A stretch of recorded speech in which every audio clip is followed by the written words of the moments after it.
सबसे पहले कैटेगरी उन लोगों की लेते हैं जिन्होंने ईपीएफओ को ज्वाइन किया 1 सितंबर 2014 के बाद। उनकी एलिजिबिलिटी हायर पेंशन के लिए बिल्कुल नहीं है। तो अगर आपने 1 सितंबर 2014 के बाद कभी भी आपने जॉब स्टार्ट करी है और ये आपकी पहली जॉब है, इससे पहले आपने ईपीएफओ को ज्वाइन नहीं कर रखा है, तो आप हायर पेंशन के एलिजिबल नहीं है।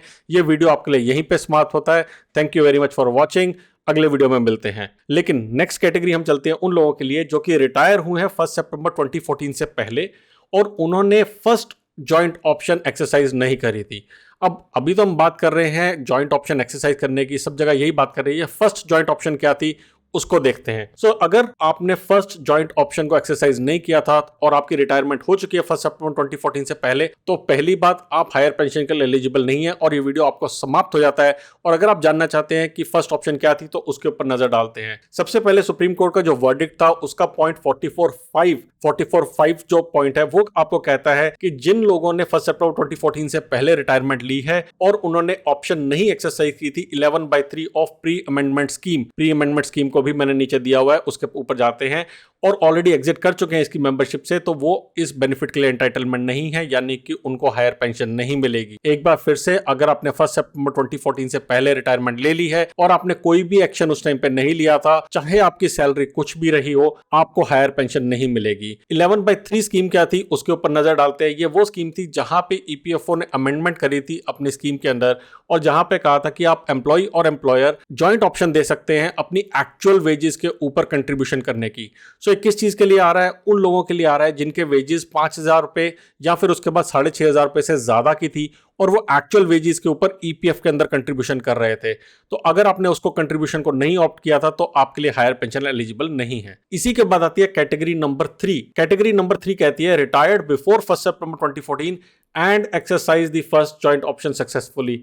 अगर आपने समय रहते ही ऑप्शन को चूज कर लिया था, जो ऑप्शन मैंने पहले बात करी है, और आपकी रिटायरमेंट हो चुकी है, तो आप एलिजिबल हैं हायर पेंशन के लिए एंड आपके लिए हायर पेंशन आ भी रहा होगा, क्योंकि इसके बारे में और कोई बात कही नहीं गई है। तो आई थिंक ये one of the very few people हैं जिन्होंने हायर पेंशन के लिए सही टाइम पे ऑप्ट इन किया और इनको हायर पेंशन मिल भी रही है। और इनको आज जो भी ये सब कंफ्यूजन चल रही है, सिरदर्दी चल रही है, इससे कोई लेना देना नहीं है। अगर आप उनमें से एक हैं तो नीचे प्लीज कमेंट करके बताइए, क्योंकि आपकी स्टोरी हम बाकी साथ शेयर करना चाहेंगे। नेक्स्ट कैटेगरी आती है उन लोगों की, कैटेगरी नंबर 4 आती है उन लोगों की जो रिटायर हो चुके हैं 1 सितंबर 2014 से पहले और उन्होंने फर्स्ट ऑप्शन को एक्सरसाइज किया था लेकिन ईपीएफओ ने उसको रिजेक्ट कर दिया।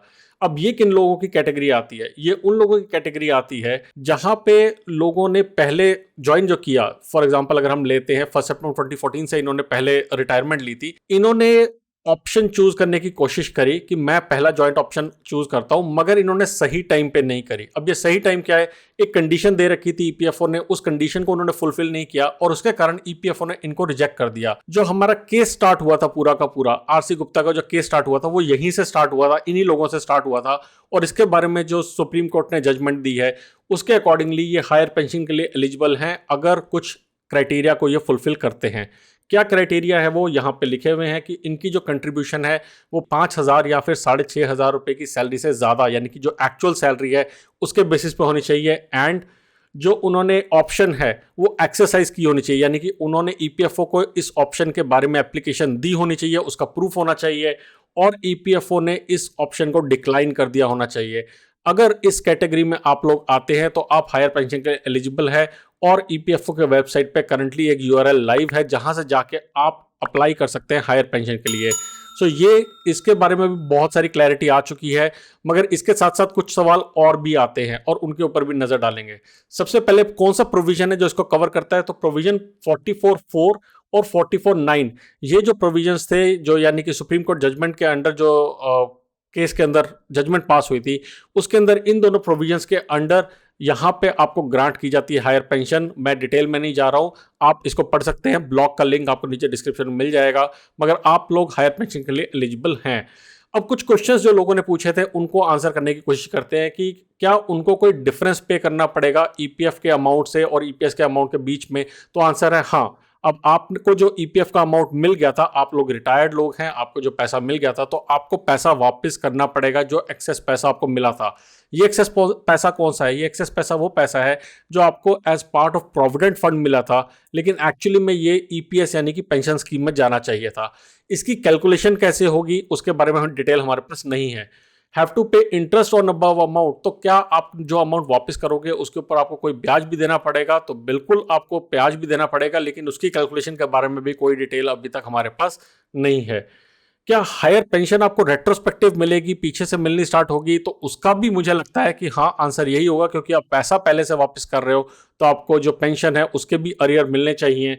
अब उस अरियर के ऊपर क्या आपको इंटरेस्ट मिलेगा, इसके बारे में भी कोई क्लैरिटी नहीं है, और इन सब के ऊपर क्वेश्चंस के ऊपर clarity I think due course of time के अंदर ही आएगी। इन केस ऑफ विडो या फिर चाइल्ड पेंशन, अब बहुत सारे लोगों ने यह सवाल पूछा है कि मेरे पिताजी की डेथ हो गई या मेरी माताजी की डेथ हो गई है, उस केस में क्या होगा?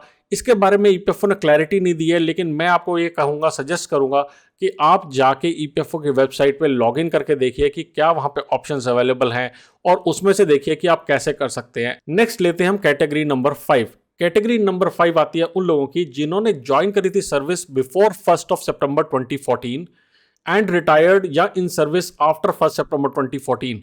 सो ये वो लोग हैं जिन्होंने 1 सितंबर 2014 से पहले ज्वाइन किया था, उसके बाद वो अभी तक या तो सर्विस में है या फिर रिटायर हो गए 1 सितंबर 2014 के बाद में। They have exercise their first joint option but did not exercise the second joint option. So जो पहली ऑप्शन को मैंने कवर किया था शुरू में, अगर आपने उस ऑप्शन के अंडर ऑप्ट किया था लेकिन उसके बाद सेकंड ऑप्शन के अंदर ऑप्ट नहीं किया, सेकंड ऑप्शन कौन सी है उसको भी अभी हम कवर करेंगे, तो आप हायर पेंशन के एलिजिबल नहीं है। अब इसको थोड़ा सा ध्यान से समझने की कोशिश करते हैं। ये आता है प्रोविजन नंबर 44(3) जो हमारे पास सुप्रीम कोर्ट की जजमेंट आई है, उसमें 44(3) इनको कवर करता है, जहां पे लिखा हुआ है employees who had exercise the option under the provision to paragraph 11(3) of 1995 scheme and continue to be in service will be guided by the amended provision of 11(4) of pension scheme. अब यहाँ पे बहुत सारे प्रोविजन की बात कर रहे हैं, 11(3), 11(4) की बात कर रहे हैं। 11(3) बेसिकली सबसे पहले कहता था कि आपकी वेज सीलिंग जो है वो 5,000 रुपये होगी, जिसको रिवाइज करके 6,500 रुपये किया गया, और उसको रिवाइज करके 15,000 रुपये किया गया। और 11(4) उसके बाद में इंट्रोड्यूस किया गया था, जहां पे ये नीचे मैंने यहाँ पे एक्सट्रैक्ट भी लिखा है, इसमें हाईलाइट किया हुआ है, जहां पे लिखा है कि आपको जो ऑप्शन है हायर पेंशन का जो ऑप्शन है उसको ऑप्ट करना है विद इन अ पीरियड। तो यहाँ पे लिखा हुआ है कुछ टाइम के अंदर अंदर, कौन सा टाइम है वो 6 मंथ्स का टाइम है, 6 मंथ्स के अंदर अंदर आपको इस ऑप्शन को ऑप्ट करना है, तभी आपको हायर पेंशन के लिए माना जाएगा, अदरवाइज नहीं माना जाएगा। तो फिर से एक बार विजिट करते हैं कि अगर आपने 1 सितंबर 2014 से पहले ज्वाइन किया था और आपकी रिटायरमेंट हो चुकी है उसके बाद में, या करंटली इन सर्विस भी कर रहे हैं, पहली बार आपने ऑप्शन को चूज किया था, सेकंड जॉइंट ऑप्शन को चूज नहीं किया था, तो आपको हायर पेंशन नहीं मिलने वाली है।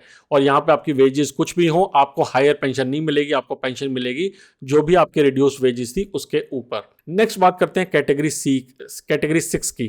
कैटेगरी 6 कहता है joint before 1 September 2014 and retired and in service after 1 September 2014 and exercise first joint option and also exercise the second joint option. तो बड़ी सिंपल बात है, आप 1 सितंबर 2014 से पहले आपने ज्वाइन करी थी सर्विस, उसके बाद आप या तो रिटायर हुए या फिर आपने उसके बाद में जो है अभी भी सर्विस के अंदर है, आपने फर्स्ट ऑप्शन को भी, फर्स्ट जो जॉइंट ऑप्शन थी उसको भी एक्सरसाइज किया, आपने सेकंड ऑप्शन को भी एक्सरसाइज किया।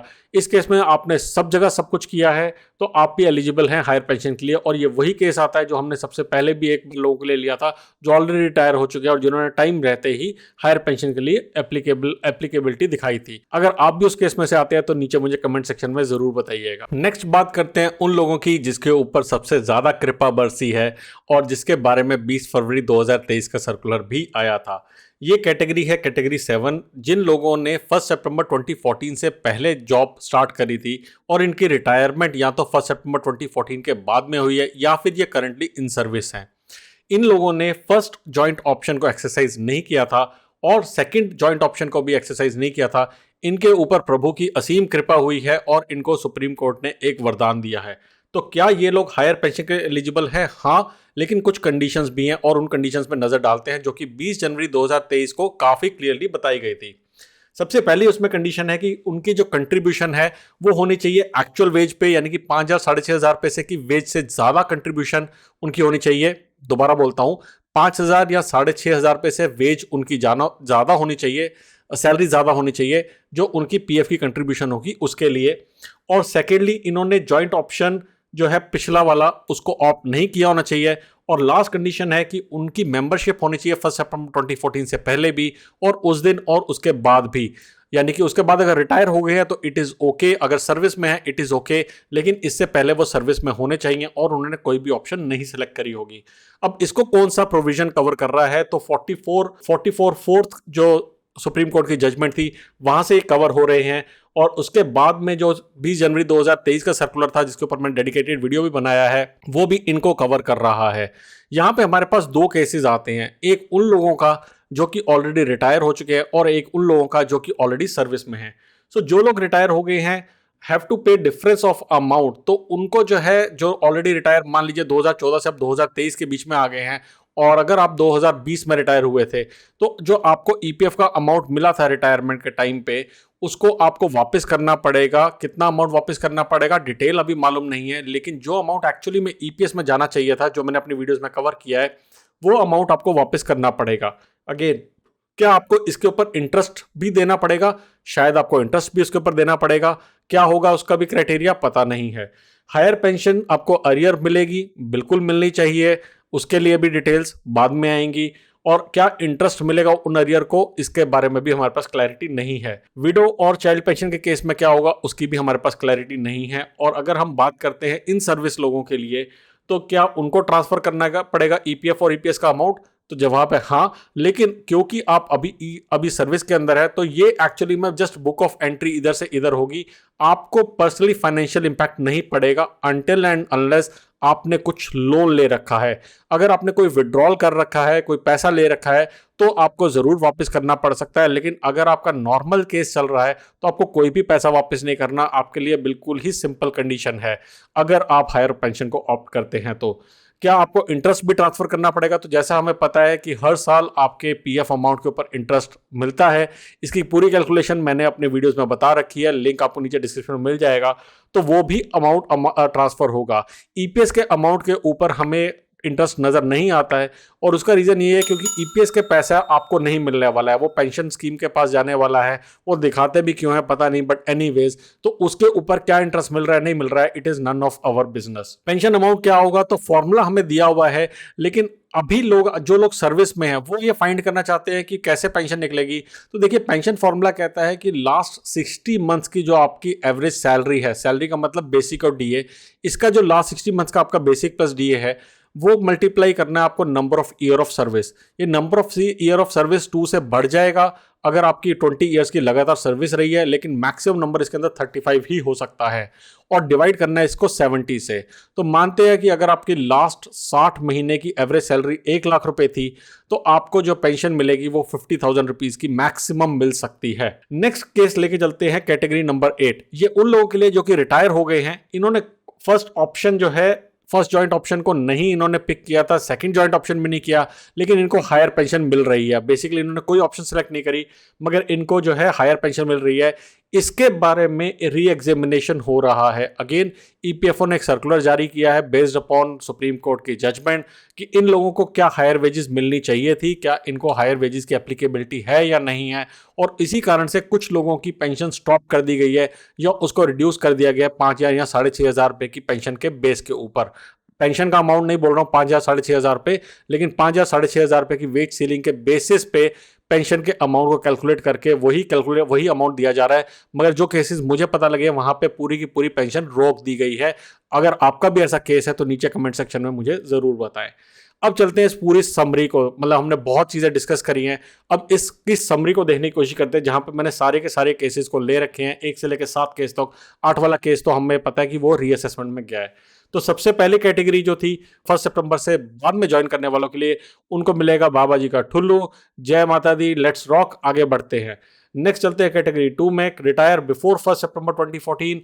आपका फर्स्ट जॉइंट ऑप्शन था नो, सेकंड जॉइंट ऑप्शन आपके लिए एप्लीकेबल ही नहीं होता है। क्या आपको हायर पेंशन मिलेगी? जी नहीं, आपको हायर पेंशन नहीं मिलेगी। जो सुप्रीम कोर्ट का क्लॉज है जो आपको इंपैक्ट कर रहा है वो यहाँ पे लिखा हुआ है। नेक्स्ट है कैटेगरी 3, रिटायरमेंट बिफोर 1 सितंबर 2014। आपने फर्स्ट जॉइंट ऑप्शन सेलेक्ट किया था, आपने सेकंड जॉइंट ऑप्शन सेलेक्ट नहीं किया था, क्योंकि टाइम रहते आपने फर्स्ट ऑप्शन सेलेक्ट किया था तो आपको हायर पेंशन मिलेगी। Very good, well done. Category 4 की बात करी थी जहां पे था रिटायरमेंट बिफोर 1 सितंबर 2014। आपने फर्स्ट जॉइंट ऑप्शन को सिलेक्ट किया था लेकिन कुछ देर बाद किया था और ईपीएफओ ने उसको रिजेक्ट कर दिया था, तो आपके पास अब दोबारा मौका दिया गया है, again impacted by these judgements of supreme court. Category number 5, 6, 7 आती है उन लोगों के लिए जिन्होंने रिटायरमेंट जिन्होंने ज्वाइनिंग करी थी 1 सितंबर 2014 से पहले की और उनकी रिटायरमेंट या इन सर्विस है उसके बाद की। अगर आपने फर्स्ट जॉइंट ऑप्शन को सेलेक्ट किया था तो आपको डिपेंड करेगा कि सेकंड ऑप्शन आपने सेलेक्ट किया नहीं किया। तो सबसे पहला केस आपने फर्स्ट जॉइंट ऑप्शन को सेलेक्ट किया था, अगर आपने सेकंड जॉइंट ऑप्शन को सेलेक्ट नहीं किया तो आपको हायर पेंशन नहीं मिलेगी, केस आपका हो गया वहां पे खत्म। अगर आपने फर्स्ट जॉइंट ऑप्शन को सेलेक्ट किया था और सेकंड जॉइंट ऑप्शन को भी सेलेक्ट किया है तो आपको हायर पेंशन मिलेगी। ये भी अगेन इसी तरीके से बहुत अच्छा केस है। Very good, well done.